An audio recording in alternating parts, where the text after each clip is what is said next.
प्यारे विद्यार्थियों, आपका प्रश्नावली 11.1 आज करेंगे हम इसका 9वां सवाल। तो इसमें कहा गया है एक वृत्ताकार ब्रूच को चांदी के एक तार से बनाया जाना है जिसका व्यास 35 mm है। तार के वृत्त के 5 व्यासों को बनाने में भी प्रयुक्त किया गया है। तार को वृत्त के 5 व्यासों को बनाने में भी प्रयुक्त किया गया है जो उसे 10 बराबर त्रिज्यखंडों में विभाजित करता है, जैसे कि आकृति 11.9 में दर्शाया गया है। इस आकृति का नाम 11.9 है। तो ज्ञात कीजिए कुल वांछित चांदी के तार की लंबाई, ब्रूच के प्रत्येक त्रिज्याखंड का क्षेत्रफल। और हमें इसमें एक तो क्या ज्ञात करनी है, कुल वांछित चांदी के तार की लंबाई।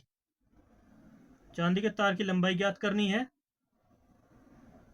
और त्रिज्याखंड का क्षेत्रफल ज्ञात करना है। प्रत्येक त्रिज्याखंड का क्षेत्रफल ज्ञात करना है।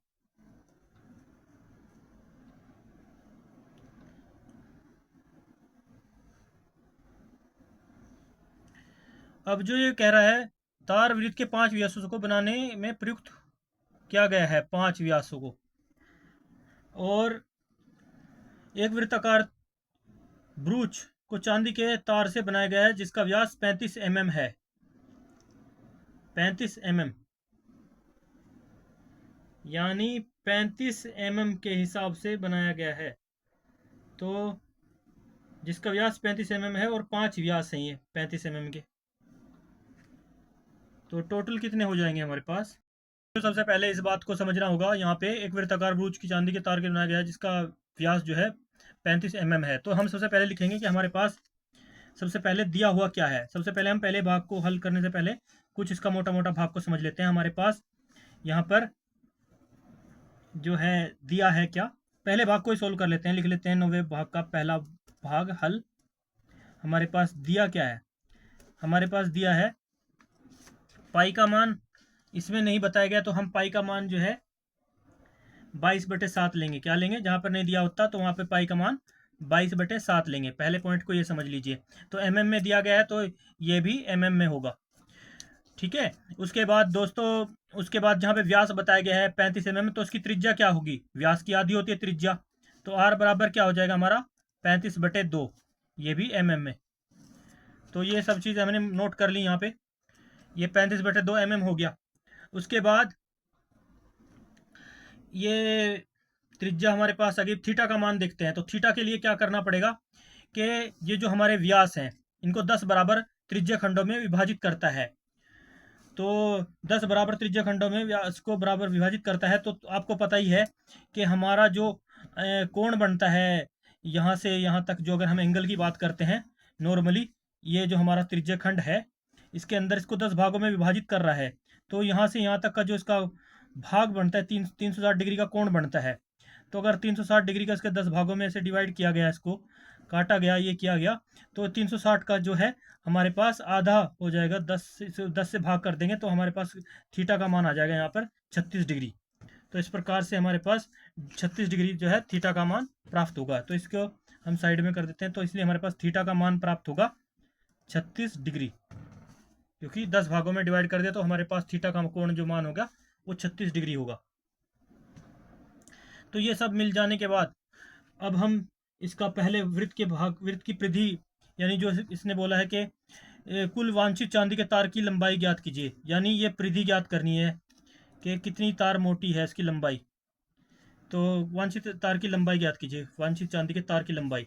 तो वो ज्ञात करने के लिए हमें सबसे पहले तो वृत्त की परिधि किसके बराबर, वृत्त की परिधि जो इसमें क्या कह रहा है कि तार बनाया गया है जिसका व्यास 35 mm है। तारों के वृत्त के 5 व्यासों को बनाने में कुल प्रयुक्त किया गया है, 5 व्यासों को बनाने में प्रयुक्त किया गया है। तो वृत्त की परिधि 5 व्यास, तो चांदी के तार की लंबाई, तो ये क्या होगा हमारे पास, इसलिए पहले भाग का जो हमारे पास है वो कुल चांदी के तार की लंबाई के लिए, तो सबसे पहले तो हमें इस पॉइंट को समझना होगा। वृत्त की जो परिधि है, वृत्त की जो परिधि है इसमें जो है 5 व्यासों को बनाने में प्रयुक्त किया गया है। वृत्त के 5 व्यासों को बनाने में प्रयुक्त किया गया है। वृत्त की परिधि, परिधि जो इसकी चारों तरफ की एरिया होता है, इसको बनाने में 5 व्यासों का यूज किया गया है। तो बराबर है 5 व्यास। 5 व्यास, 5 व्यासों को परिधि के साथ बनाया गया है। तो चांदी के तार की लंबाई का मान निकालने के लिए हमारे पास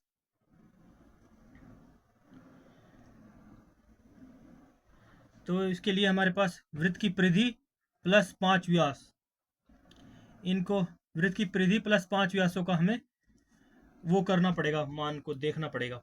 तो सबसे पहले इन दोनों को ऐड कर लेंगे, पांचों व्यासों को, 5 व्यास का मान और वृत्त की परिधि। तो ऑलरेडी हमारे पास वृत्त का व्यास जो है 35 mm दे रखा है और 5 व्यास हैं, तो 5 गुणा 35 हो जाएगा। और वृत्त की परिधि का जो हमारे पास फॉर्मूला होता है, उसके लिए हमारे पास, यानी कहने का मतलब वृत्त की परिधि में क्या आएगा जब हम मान निकालेंगे चांदी की लंबाई का, तो इसके लिए हमारे पास होगा, तो इसलिए चांदी के तार की लंबाई इसलिए लिखेंगे यहाँ पे, इसलिए कुल वांछित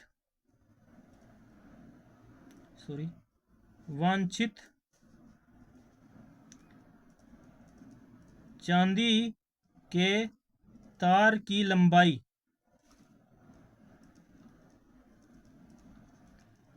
जो हमारे पास प्राप्त होगी, उसके लिए एक तो प्राप्त बात करेंगे हम पूरे वृत्त की परिधि और प्लस में 5 व्यास का मान, यानी वृत्त की परिधि जो पूरी वृत्त है, कुल वृत्त की परिधि प्लस 5 व्यास के बराबर ही बात बनेगी। यही मैं पहले कह रहा था, तो इसको हमने पहले लिख लिया, प्लस इसके बराबर होगा ये। तो इसी पॉइंट पे हम लिखेंगे पूरे, यहाँ पे लिखेंगे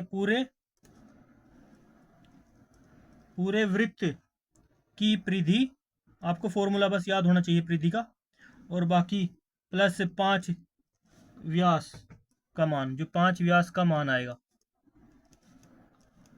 बस, तो हमारे पास आ जाएगी चांदी के तार की लंबाई, उसके हिसाब से पता लग जाए। तो वृत्त के परिधि का मान क्या होता है हमारे पास, तो इसके लिए हमारे पास फॉर्मूला होता है, वृत्त की परिधि का फॉर्मूला होता है 2πr और प्लस में 5 व्यास तो ये दे रखे हैं, तो 5 व्यास का मान कितना दे रखा है यहाँ पे, ये 35 mm दे रखा है व्यास का मान, ये आप देख सकते हैं, एक व्यास के मान जो है 35 mm है, तो गुणा में 35 कर लेंगे डायरेक्ट यहाँ पे 35, तो इसकी गुणा कर देते हैं आप 2πr, तो πr का मान तो यहाँ पे 22/7 लेंगे हम, और r की वैल्यू कितनी दे रखी है, वो r की वैल्यू जो है वो 35/2 होगी, ये परिधि के अनुसार होगी, प्लस में 5 व्यासों की जो आपस में इनकी गुणा कर लेंगे हम, इसके साथ में 35 की 25 हासिल लगे 2, 5 के 15 और 2 17, 175 आ गया हमारे पास यहाँ पे। तो 175 इस साइड में है, प्लस करना है इसके साथ में, इसके बटे में एक समझ लो, इस साइड में देख लो ये गुणा में है तो काट दो जो कटता है, तो हाँ 2 से ये कट जाएगा, यहाँ पे 11 आ गया यहाँ पे, और 7 से ये 5 7 पंजू 35, 7 एकम 7, 7 पंजे 35, 5 पे कट गया। तो हमारे पास क्या आया गुणा करने पर, आगे बढ़ें तो हमारे पास प्राप्त हो रहा है ये 2 गुणा 11 गुणा 5 और प्लस में 175 आ रहा है। तो आप देख सकते हैं, अब इनके आपस में गुणा कर लो, यहाँ पे 11 दूनी 22, 22 गुणा 5, 11 दूनी 11 बजे 55, 55 दूनी 110 हो जाता है। तो आप यहाँ पे कर लो 11 दूनी 22, 22 गुणा 5 प्लस 175, 22 पंजे 110, 110 प्लटे प्लस 175, तो यहाँ पे इनको जोड़ लो आपस में, तो हमारे पास आ जाएंगे जोड़ने पर 5 का 5 0 जोड़े 7 और 1 8, 1 और 1 2, 285 mm जो है चांदी के तार की लंबाई आ गई यहाँ पे। तो पहला भाग हमारा यहाँ पे सॉल्व हो गया। अब आ जाती है बात ब्रूज के प्रत्येक त्रिज्यखंड का क्षेत्रफल, ब्रूज के प्रत्येक वृत्त का त्रिज्यखंड, तो लिख लेते हैं यहाँ पे 9वें सवाल का दूसरा भाग। हमारे पास ऑलरेडी दिया हुआ क्या है वो तो आपको समझना ही पड़ेगा। त्रिज्यखंड का क्षेत्रफल निकालने के लिए आप डायरेक्ट फॉर्मूला भी लगा सकते हैं, वैसे तो हमने ऑलरेडी पता ही है हमारे पास क्या दिया हुआ है, पहले भाग में सोल्व कर लिया था, तो फिर भी लिख लेते हैं। पाई का मान हमें जो दिया है लिख लें एक बार, दिया है पाई हमारे पास 22/7 रखनी पड़ेगी, नहीं दी है तो हमें 22/7 लिया है, रखना होगा। थीटा का मान जो है हमारे पास 36 डिग्री है, इसको भी रख लेंगे। और आर आर का मान यहाँ पे लिख लीजिए, आर बराबर 35/2 लेंगे। तो लिखेंगे क्या होगा हमारे पास ब्रूज के प्रत्येक त्रिज्याखंड का क्षेत्रफल, तो लिखेंगे त्रिज्याखंड का क्षेत्रफल, वृत्त के त्रिज्याखंड का क्षेत्रफल, ये ब्रूज के लो या वृत्त के लो एक ही बात है, तो लिखेंगे इसलिए ब्रूज के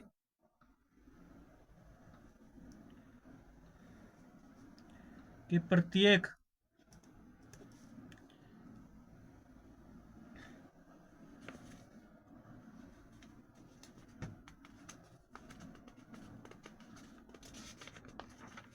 तो प्रत्येक त्रिज्याखंड का क्षेत्रफल, या त्रिज्याखंड का क्षेत्रफल भी आप डायरेक्ट लिख सकते हैं, तो बराबर किसके होता है, ये त्रिज्याखंड का क्षेत्रफल होता है थीटा बटे 360 डिग्री गुणा में थीटा गुणा में पाई आर स्क्वायर का वर्ग ये होता है। तो हमारे पास थीटा का मान कितना है, थीटा का मान मैं पहले ऑलरेडी बता चुका हूँ 36 डिग्री है, बटे में 360 लगा लेंगे,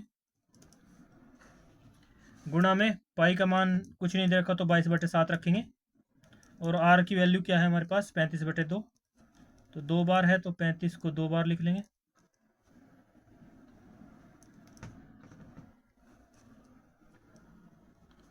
तो 7 से कट जाएगा ये, 7×5 35, काट दो, 36 से ये कट जाएगा, 36 धाया 110, 36 1/10 आ गया यहाँ पे, और ये कट सकता है, 2 से काट दो इसे 11, ये कट गया यहाँ पे, तो 5 से 2 यहाँ पे कट जाएगा, 5 दूनी 10, 2 आ गया। तो क्या प्राप्त हुआ हमारे पास, तो आप देख सकते हैं सब कट गया, 11 प्राप्त हुआ, गुणा में 35 और बटे में ये 2 है और ये भी 2 है, तो हमारे पास बटे में प्राप्त हो रहा है ये 35, 11 गुणा 35/2, 2 इनके में है, तो 35 की और 11 गुणा कर दें तो हमारे पास प्राप्त होगा 11×5 = 55, हासिल लगे 3, 11×5 = 55 लगे हासिल 5, 11×3 = 33 और 5 = 38, तो 38 बटे कितना आ जाएगा, 2 दूनी 4, अंश के अंश से गुणा कर देंगे, हर के हर से गुणा कर देंगे, तो हमारे पास प्राप्त आ गया 385/4। जब 385/4 को हम भाग करेंगे तो हमारे पास प्राप्त होगा 4 में 36, हासिल लगे यानी हो गए 2, 4 चौके 16, 4 7 28, 4 6 24, तो फिर कितने बचे, 25 थे ना, तो एक बचा, तो फिर ना जाने की 0, तो 4 दूनी 8 और 2, 4 दूनी 8, तो बचे 2, 4 5 20, तो 96.25 mm वर्ग मिलीमीटर, तो ये आएगा उत्तर इसका। तो ये हमारे पास प्राप्त होगा, हर एक त्रिज्याखंड का क्षेत्रफल 96.25 वर्ग mm होगा, तो ये होगा आंसर। तो मिलते हैं आपको नेक्स्ट वीडियो में, तब तक के लिए बाय बाय, जय हिंद।